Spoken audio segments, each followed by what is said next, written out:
a gente vai ver os aspectos importantes da evolução dos grupos semanais em biodança. Então, quando a gente começa a dar aula de biodança, né, a gente, em geral, né, primeiro faz alguma aula, uma aula aqui, uma aula ali, uma aula para os amigos, né, uma aula para para os colegas, mas muitas vezes a gente não pensa que a gente pensa na aula, né, mas não pensa que, existe uma evolução do trabalho, né. Então, até agora a gente viu, né, em termos de metodológicos, como montar uma aula de biodança, né. E nesse encontro que a gente vai estar iniciando agora, a gente vai ver como, quais são os aspectos que a gente tem que ter atenção, né, para fazer uma evolução. Então, assim como a aula de biodança, a sessão de biodança, né, ela tem uma curva fisiológica, também existe uma curva, né, que é uma curva mais longa, né, que tem a ver com a evolução do trabalho.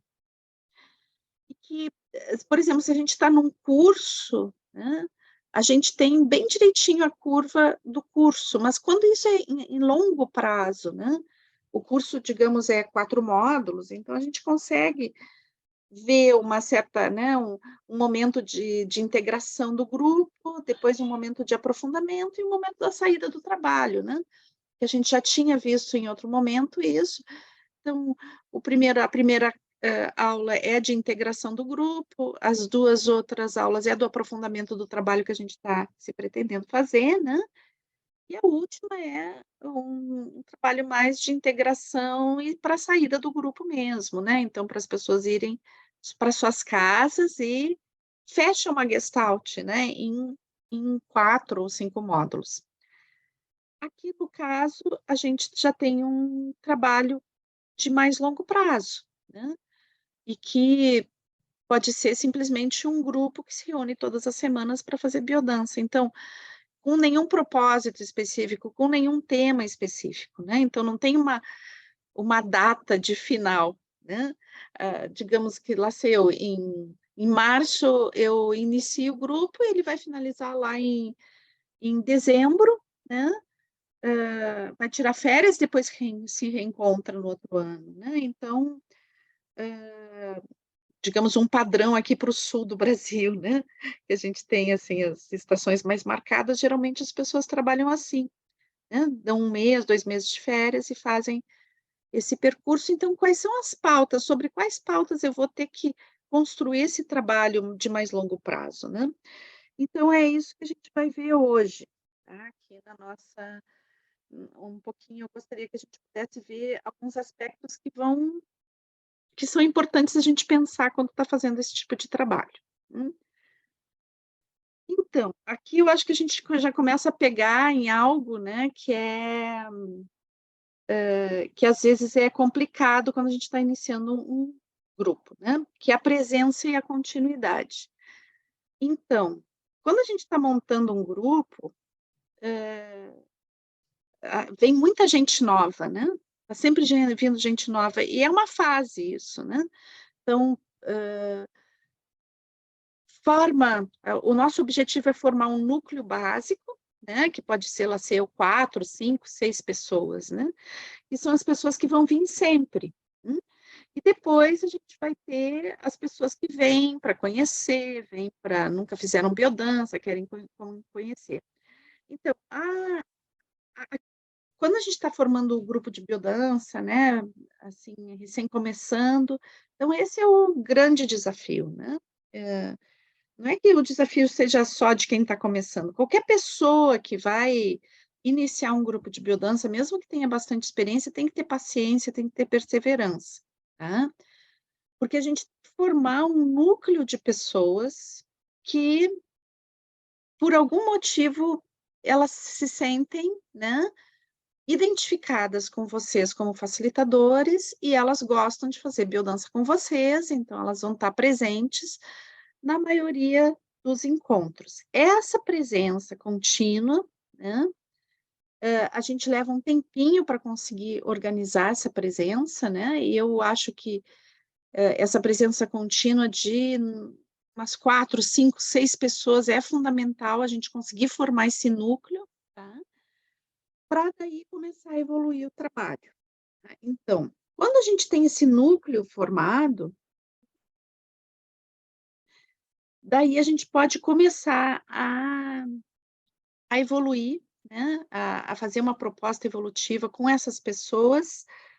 Só que é claro que a gente não consegue sustentar um grupo de biodança, né? Tanto no nível da energia do próprio grupo, né? Como no sentido de econômico, né? Viabilizar economicamente se a gente só tem 4, 5 pessoas, né? Não consegue, chega um ponto que a gente cansa, né? Então, é importante também que a gente mantenha um sistema de entrada de pessoas. Só que quando a gente forma esse núcleo, a gente tem que diminuir a velocidade dessa entrada de pessoas, tá? Diminuir em que sentido? Diminuir no sentido de que não pode ter 20 iniciantes a cada aula, né?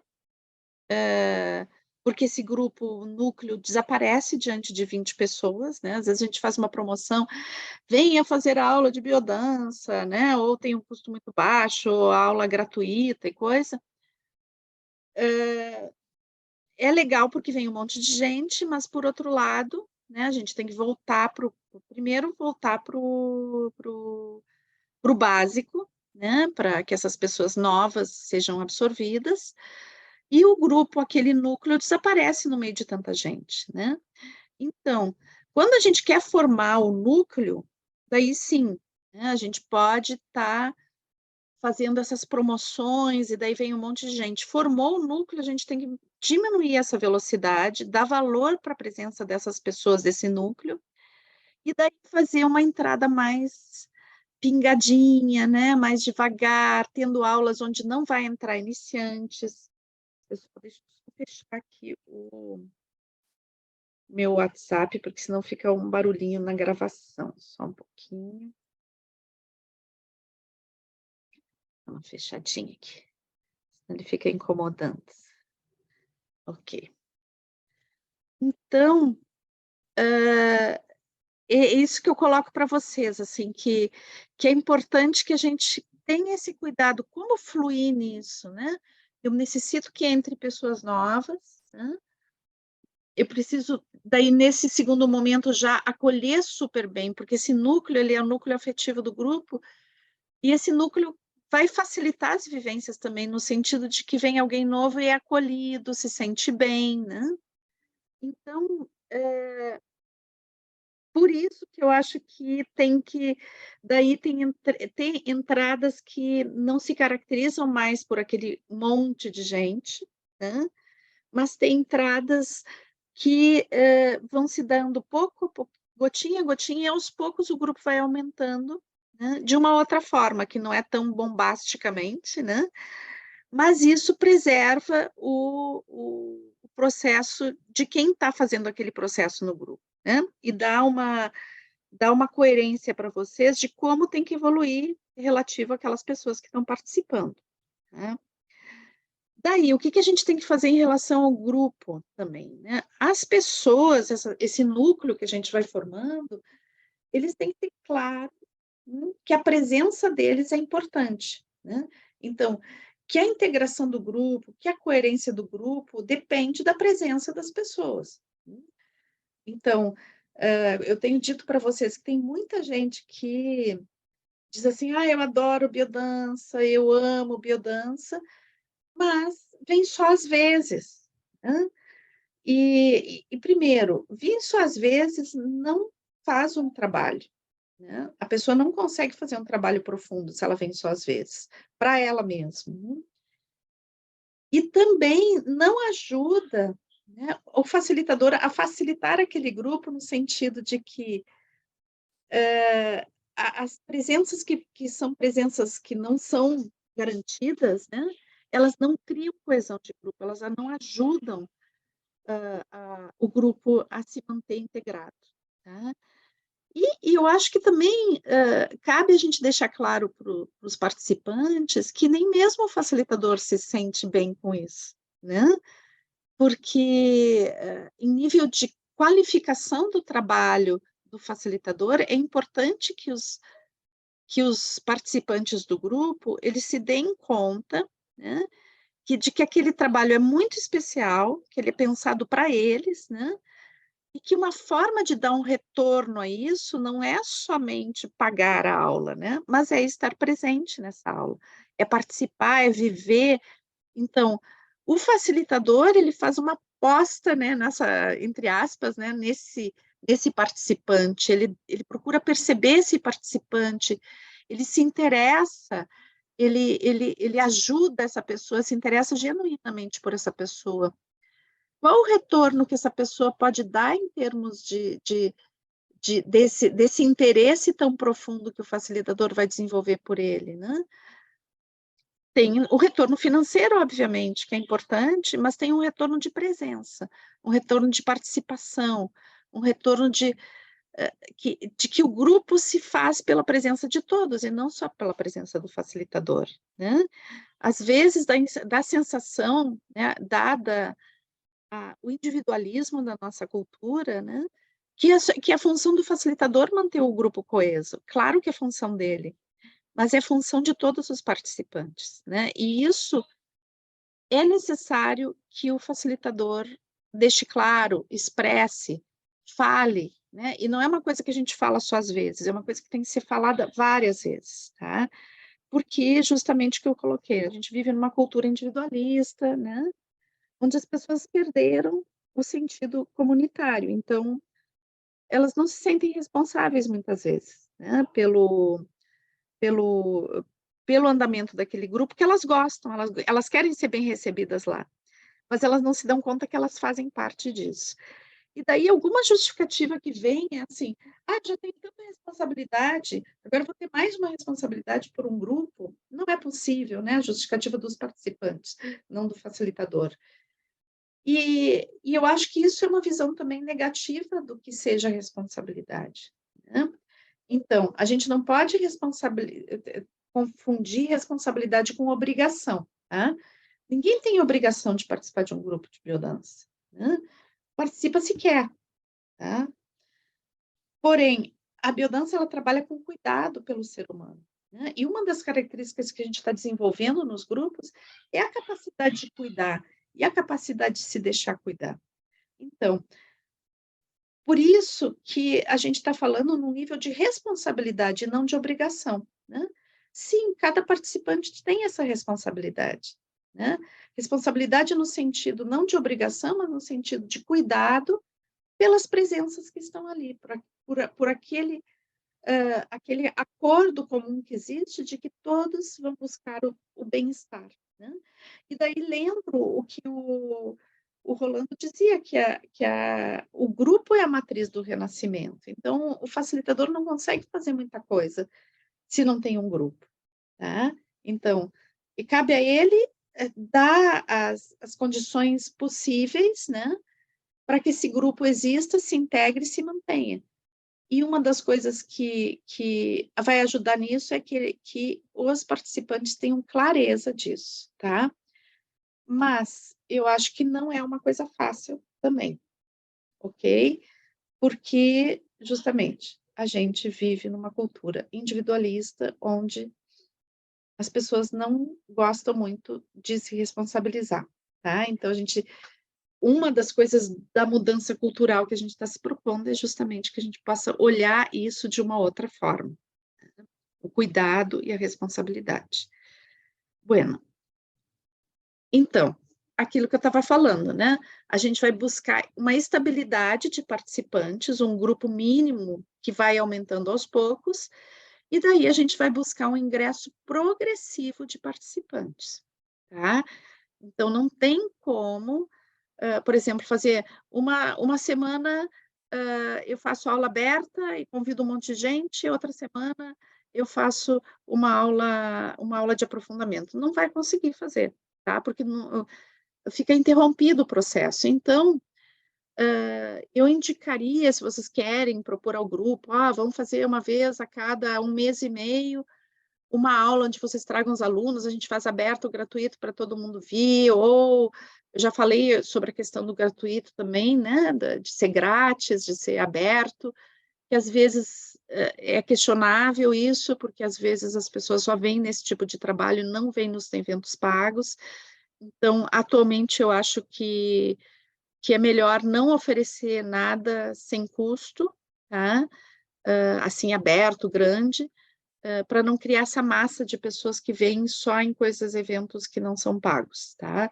Porque é uma forma horrível de desqualificar, né, o profissional que investe um monte no seu trabalho, vir só em eventos que não são pagos, tá? Então, a gente acaba nutrindo isso. Então, eu acho que eventualmente pode ter uma ocasião festiva, alguma coisa de baixo custo, alguma coisa de trazer um amigo, né?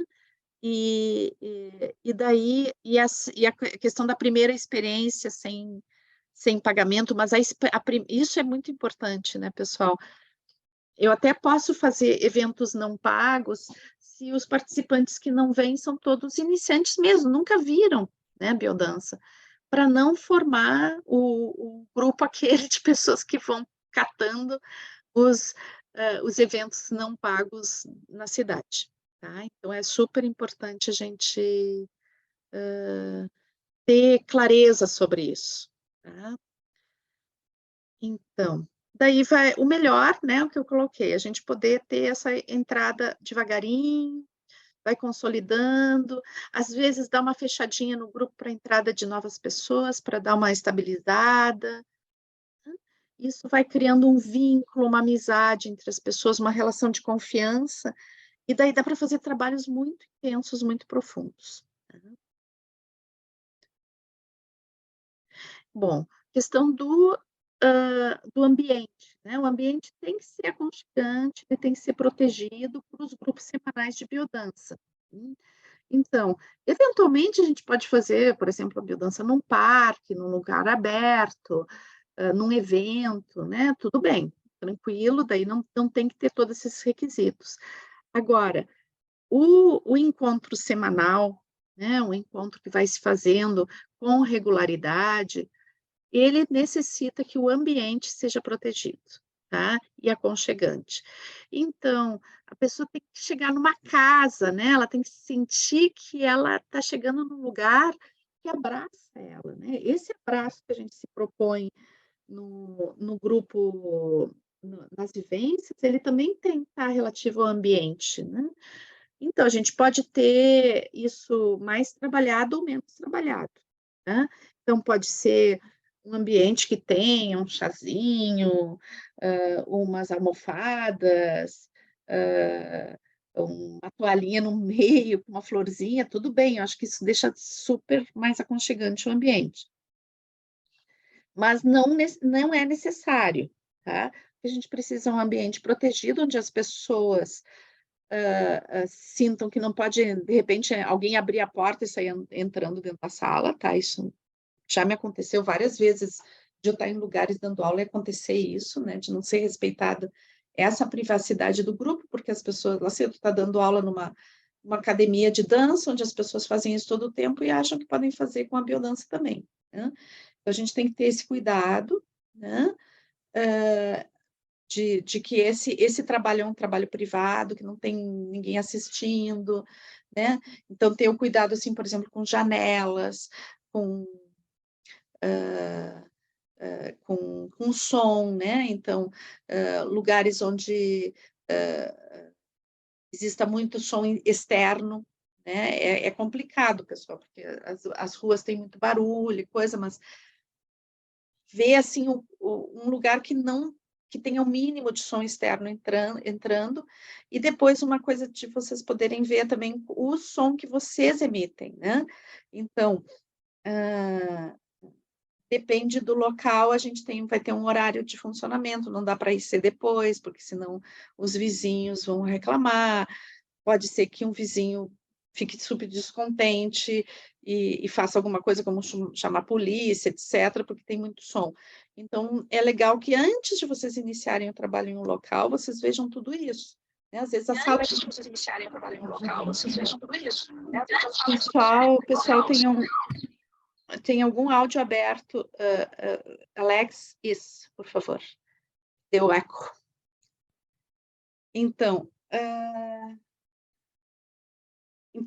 muitas vezes a gente vai buscar uma sala e daí essa sala é bonita, é aconchegante, mas ela não, daí não pode passar das 10 da noite. Então, já faz um horário que não vá dar um problema para vocês depois, tá? Então, isso aí é super importante também.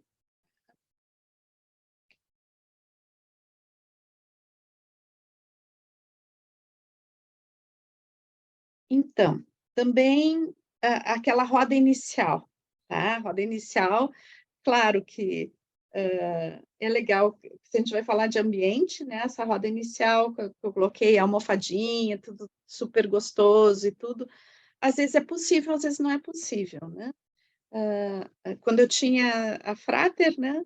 Então, tinha todo esse ambiente sempre montado ali, mas às vezes a gente vai dar aula em lugares que não tem, né? Estrutura de almofada, por exemplo, não tem, e daí, né, é super complicado. Às vezes alguém tem um carro que pode levar e trazer, às vezes não, né? Então, às vezes a gente também tem a opção de pedir para os participantes levarem coisas de casa, né? As soluções para isso são muitas, né? Mas é importante que no início, né, esse espaço inicial de fala, ele é muito importante, tá? Então, a gente buscar nos nossos grupos semanais ter esse espaço de fala, né?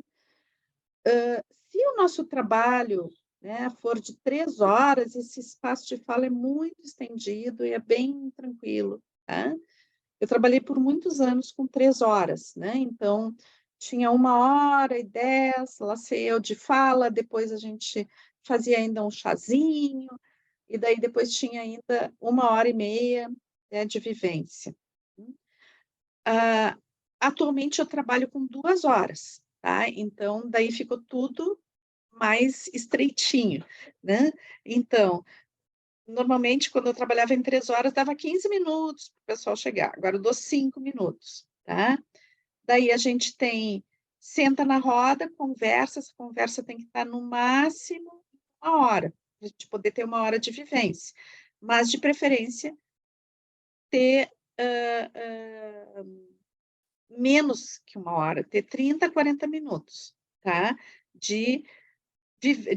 Dessa parte verbal, tá? Então, essa parte verbal, inicialmente, né, num grupo que não tenha uma temática específica, ela vai servir para vocês colocarem alguma coisa de teoria, tá? Porque as pessoas que estão chegando, inicialmente, elas querem saber o que é biodança, e daí vocês podem, inicialmente, ter uma série de temas que vocês vão trazendo, não temas que sejam complementares à biodança, mas os temas da própria biodança, né?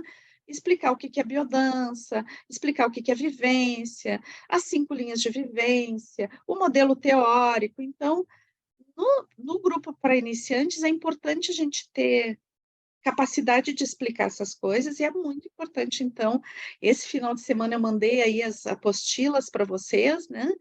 Que são as apostilas de teoria básica, né? Justamente para que vocês possam visitar e revisitar, agora mais para esse ano, a gente vai revisitar essas teorias, tá? Então, vai ter gente que vai estar começando essa teoria, mas vai ter gente que pode também revisitar essa teoria, tá? Que é o modelo teórico, o princípio biocêntrico, o inconsciente vital, né? Que são coisas que depois a gente pode explicar na parte teórica da aula, tá? Então, é um espaço de fala e de explanação teórica. No início, mais de explanação teórica, menos de fala.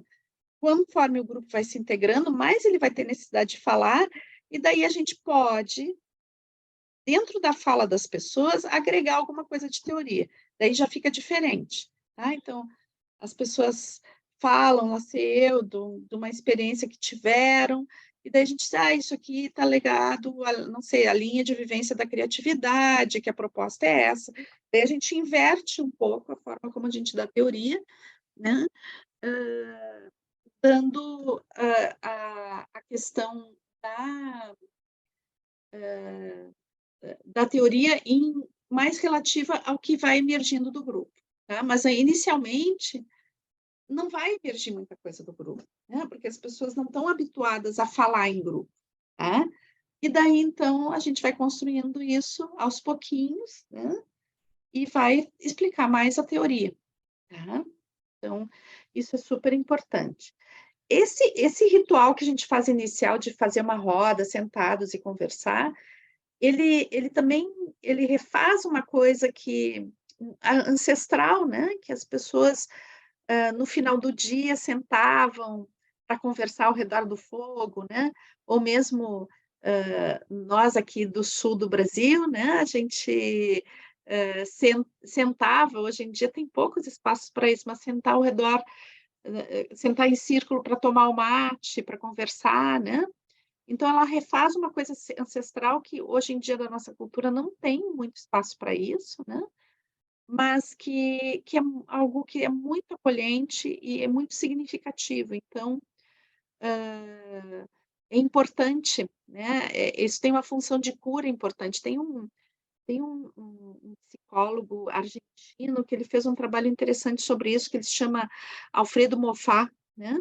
E ele trabalhou muito dentro dos hospitais psiquiátricos, simplesmente fazendo rodas de mate para conversar, né? E ele traz essa coisa de que a roda de conversa ela tem um efeito curativo por si, né? É algo agregador, tem um significado importante. Então, iniciar nossas aulas sempre com esse pequeno ritual, né? É bem legal. Então, daí vamos entrar agora um pouquinho no que a gente tem que estar atento em termos de evolução do grupo, né? Porque até agora a gente viu o que está em torno de criar esse trabalho, né? E existem coisas que a gente tem que estar super atento. Como é que eu monto minhas aulas? Quais são os temas que eu tenho que fazer? Quais são os exercícios? Né? Então, eu acho que um erro bem grande, bem enorme, bem forte de facilitadores que estão iniciando é querer dar coisas que as pessoas não têm condição de acompanhar. Né? Eu vou só beber uma aguinha aqui. Então, eu gosto de exercício, nossa, aquela sequência de exercícios que o facilitador tal, que eu admiro, fez, eu quero fazer alguma coisa igual para o meu grupo, para tornar mais impactante, mais emocionante. Daí o que acontece? A pessoa não tem habilidade motora e nem existencial para vivenciar aqui, tá? E às vezes é uma dose bem forte que se propõe para um grupo que não tem capacidade de acompanhar, né? E daí as pessoas acabam até saindo do grupo por causa disso, desistindo da biodança, né? Não, por quê? Porque a sensação que produz uma vivência que é muito forte para uma determinada pessoa é uma sensação primeiro, de incompreensão, de incompetência para fazer aquele tipo de movimento, né? A pessoa não se sente bem, se sente mal, né? Então, é importante a gente começar do básico, né? E esse começar do básico não é uma aula do básico, né? É um ciclo inteiro, né, Laceu? Se a gente está se encontrando todas as semanas, é um ciclo inteiro que vai aí de 3, 4, 5 meses, 6 meses evoluindo num trabalho, né? Onde a gente vai chegar finalmente em danças que são que exigem mais capacidade motora e também emocional e existencial, né? Então, a gente vive numa cultura que é muito racional, então as pessoas não têm muito acesso à vivência, né? Não estão acostumadas a entrar intensamente naquele momento e viver intensamente aquilo que tem que ser vivido, né? Aquilo que está se apresentando, que é o que a gente se propõe em biodança, né? Que a gente diz que é a vivência, é viver intensamente um momento, né? Viver no nível emocional aquele instante vivido, né? O instante sem futuro, sem passado, é aquele presente. E isso não é que as pessoas conseguem entrar direto nisso, né? Então, as primeiras experiências de biodança, elas têm que ser simples, alegres, com movimentos fáceis, né? Para que a pessoa se sinta bem de fazer aquilo e sinta que ela tem capacidade de fazer, tá? Então, exercícios básicos, né? Caminhar, sincronização rítmica, brincadeiras, né? Exercícios que lembrem coisas conhecidas, né? Vamos fazer uma dança uma super habilidade motora. Então, coisas que sejam básicas e a partir da dificuldade ou não que as pessoas que são participantes vão apresentando, então, ao longo da sequência das aulas, a gente vai dando uma pincelada a mais em cada aula, né? A gente vai trazendo em cada aula algo novo, construído sobre uma habilidade que já foi trabalhada, tá? Daí, outra questão super importante, pessoal, mas assim, impressionantemente importante, tá? De tudo isso que a gente está falando. Música, tá? Música e som, primeiro, tá? O aparelho de som da sala tem que ser muito bom, não pode ser mais ou menos, tem que ser bom, tá? Porque a música, ela é o motor de toda essa história, tá? Se eu estou usando uma musiquinha, assim, que está lá no fundo, a música em biodança, ela tem que ser sentida por todo o corpo, e não somente pelos nossos ouvidos, né? Então, tem que ter um bom aparelho de som, né? Hoje em dia, a gente tem caixas pequenas, que tem uma potência legal, e que tem um grave legal também, bom, aí vocês podem revisitar toda as maratonas que a Mora e Gema colocou, que a gente está, né, falando da importância da música e de boas condições tecnológicas para que aconteça. Novamente, eu não estou falando aqui de dar uma aula de vez em quando, numa condição mais ou menos. Estou falando da evolução de um grupo. Vocês não vão conseguir fazer uma evolução de um grupo legal se vocês não tiverem uma condição de som muito boa, tá? Não dá certo, porque as pessoas não se emocionam simplesmente como deveriam, né? Não entram na potência, não conseguem entrar na vivência. Bom, daí a música em si, tá? Que eu sinto assim que às vezes isso não é bem compreendido, tá? E, e assim, tem coisas que não dá para fazer, pessoal. Facilitadores que têm pouca experiência, que é usar música, abre o Spotify e vê o que está mais bonitinho no dia e bota. Não existe isso, pessoal. Não existe. Vocês estão correndo um risco tremendo de fazer assim uma coisa absolutamente equivocada, tá? Porque cada música ela tem uma semântica e ela conduz exatamente a um lugar onde aquela vivência se propõe, tá? Então, trazer novas músicas para a biodança é algo que vem com a experiência e com um ressoar com colegas, tá? Esse ressoar com colegas, são com colegas experientes, não com quem está começando a dar aula de biodança, tá? Então, vocês têm um catálogo imenso de músicas, né? E tem que usar esse catálogo, tá? Então, o que acontece muitas vezes? Eu tenho preguiça de estudar o catálogo, e daí eu prefiro pegar o que o Spotify me, me, me, me, me indica naquele dia. Ai, que linda, eu vi no rádio essa música. Vai dar uma vivência excelente. Não, não dá. Não dá nenhuma vivência excelente. Dá o romper com um sistema que é estruturado há anos, né? E que tem uma coerência, tá? Então, por favor, pessoal, quem está começando, música do catálogo, tá? Depois que vocês conhecerem esse catálogo de trás para frente, de frente para trás, saberem tudo o que é possível dele, e saberem usar o que tem dentro desse catálogo, daí vocês vão ter, depois de aprender isso, vocês vão ter capacidade de escolher uma música nova, mas não antes, tá? Porque senão vocês não... É como querer fazer né, um médico querer fazer uma cirurgia sem conhecer os instrumentos, né? Ah, não, mas eu quero usar um outro instrumento aqui, eu não sei ainda quais são os básicos, tá? Então, por favor, né, na evolução do grupo, a música é essencial.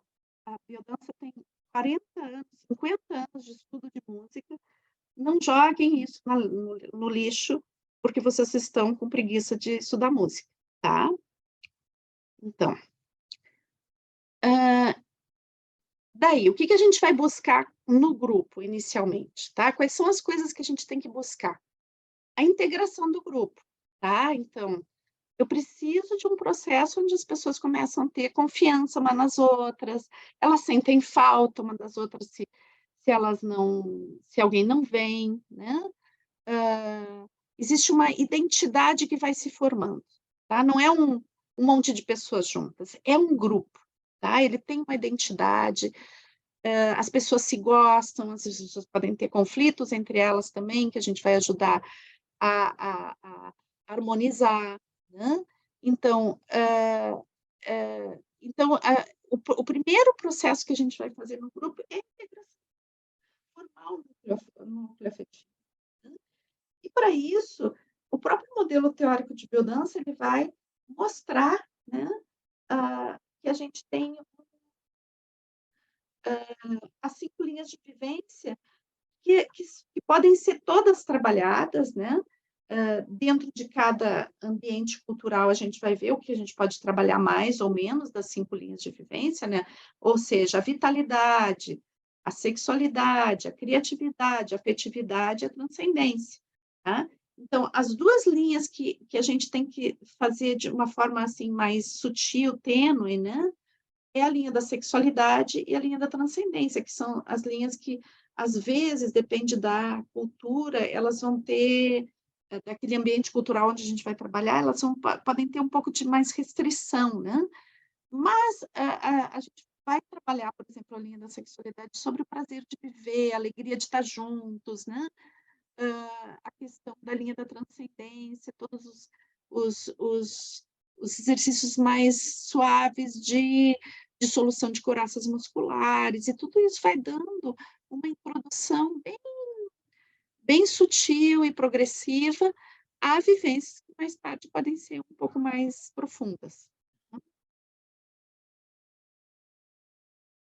Então, o que eu aconselho para fazer essa progressão de trabalho? Tá? A progressão ela se faz do conhecido ao desconhecido. Tá? Então, assim, quando eu dou uma primeira aula de biodança para um grupo que jamais fez biodança, então, eu tenho que ver algo que seja desafiante, mas não demais, tá? Então, as pautas como o caminhar, o caminhar em pares, as sincronizações rítmicas, as danças de roda, alguns exercícios que tenham a ver com trabalhos mais individuais, que não envolvam tanto contato, isso é desafiante, mas não é demais, né? Então, tem que ter um nível de desafio, porque, na realidade, a pessoa está conhecendo algo que ela não conhece, né? Mas não pode ser um desafio demais, eu não posso propor algo que a pessoa não consiga lidar, tá? Então, eu vou fazer, por exemplo, dar uma dança que a gente chama de dança yang, né? Uma dança de abertura de espaço, de se colocar no mundo para um iniciante. Por quê? Porque o se colocar no mundo para ele já é o caminhar. Caminhar na sala, construindo um caminho próprio, olhando para as pessoas, já é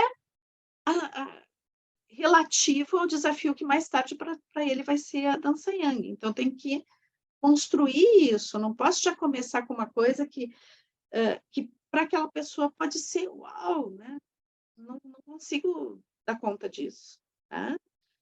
Eu posso assistir alguém fazer, mas eu não vou fazer isso, né? Então, tem que ser algo que a pessoa diga assim, ok, eu consigo fazer isso, eu vou fazer, né? É desafiante, mas eu vou fazer, eu consigo, né? E daí ela faz. E daí aquilo se soma ao que é conhecido dela. E na próxima aula, tu propõe algo que parte disso que é conhecido para algo pontinho mais desafiador, né? Então, lá sei, eu já fiz o caminhar no início, então, de repente, tem aquele caminhar e ir ao encontro do outro, né? Esperar o outro de braços abertos. Então, daí já estou somando mais um ponto aí, tá? Mas eu não posso começar já com para uma pessoa que nunca fez biodança, já começar com desafios que para a gente, de repente, podem ser: "Ah, é só isso". Não, mas para aquela pessoa pode ser algo muito desafiador demais, ela não se colocar no lugar de alguém que pode fazer aquilo. "Ah, se eu te ver fazendo, tudo bem, mas eu não vou fazer isso", né.